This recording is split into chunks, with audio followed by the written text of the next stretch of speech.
mundo habla del fentanilo como la droga más peligrosa del momento. Y sí tienen razón. Pero ¿de dónde salió realmente? ¿Quién lo inventó?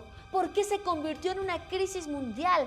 Vamos a desentrañar la historia de cómo una medicina terminó siendo la sustancia más letal del planeta y está en las calles. Todo tiene historia, soy Nina Andrade, bienvenido a mi canal.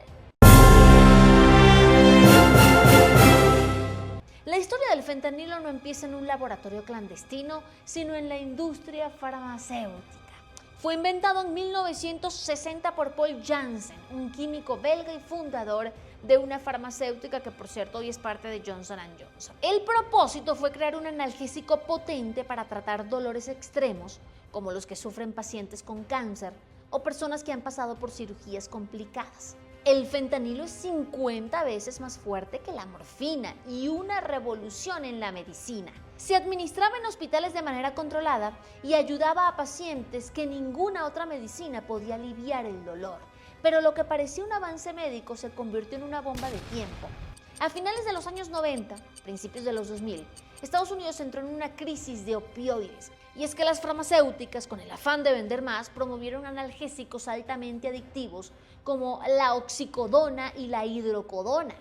Las farmacéuticas convencieron a los médicos que recetaran estos opioides como si fueran aspirinas, porque eran la mejor opción para tratar cualquier tipo de dolor. Pero además, esas mismas farmacéuticas pagaron campañas engañosas para hacer creerle a la gente que los opioides no eran peligrosos. Presionaron a los médicos para recetar más pastillas. Es más, les regalaron viajes y beneficios a aquellos doctores que recetaban grandes cantidades de estos medicamentos.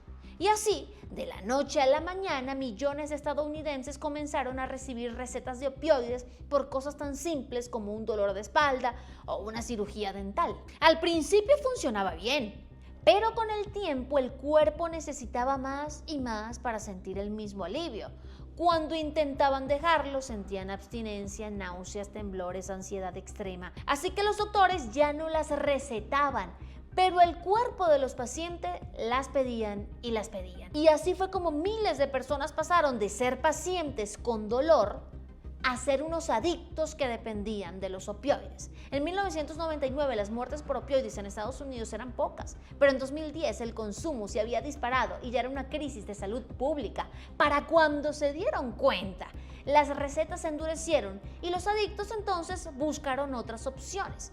La solución, comprarla en la calle. Entre 1999 y 2010, las muertes por sobredosis de opioides en Estados Unidos aumentaron en más de 500%.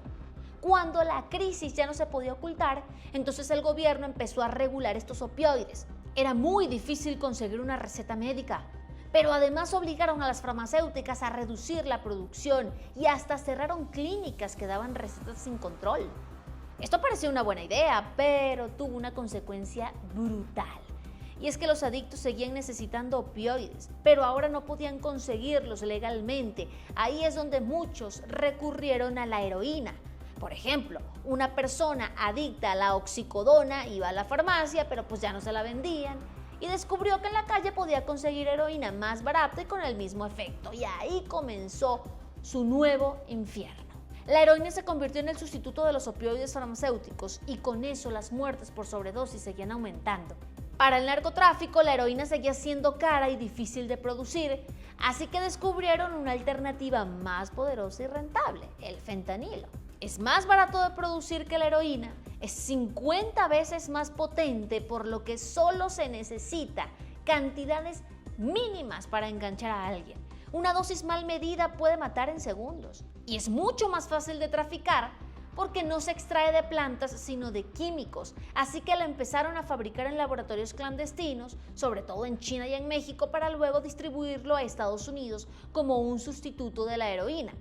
China, por cierto, es el principal productor de los químicos con los que se fabrica el fentanilo. Esas sustancias llegan a México por rutas ilegales y en México los cárteles como el de Sinaloa o el cártel Jalisco Nueva Generación transforma esos químicos en fentanilo, listo para vender, y lo trafican a Estados Unidos, oculto en cargamentos, en pastillas falsas, en paquete de dulces, no importa cómo, llega. Un adicto pensaba que estaba comprando heroína, pero en realidad era heroína mezclada con fentanilo. Y aunque Estados Unidos ha presionado a China y a México para que frenen este flujo, el negocio es tan lucrativo que no ha sido fácil detenerlo. Así es como el fentanilo pasó de ser un medicamento de hospital a la droga más letal del mundo. En 2023 el fentanilo fue responsable del 70% de las muertes por sobredosis en Estados Unidos. Tan solo 2 miligramos de fentanilo pueden ser letales. Eso es equivalente a la punta de un lápiz. Hoy en día es la principal causa de muertes en personas de 18 a 45 años en Estados Unidos. ¿Y saben qué es lo más triste y aterrador de esta historia? Que todo empezó con pacientes que solo querían aliviar su dolor y ahora miles mueren cada año porque el sistema los empujó a un abismo del que pocos logran salir. Comparte esta historia con tus amigos, dale like, suscríbete al canal, recuerda que todo tiene historia. Soy Nina Andrade, nos vemos en la próxima.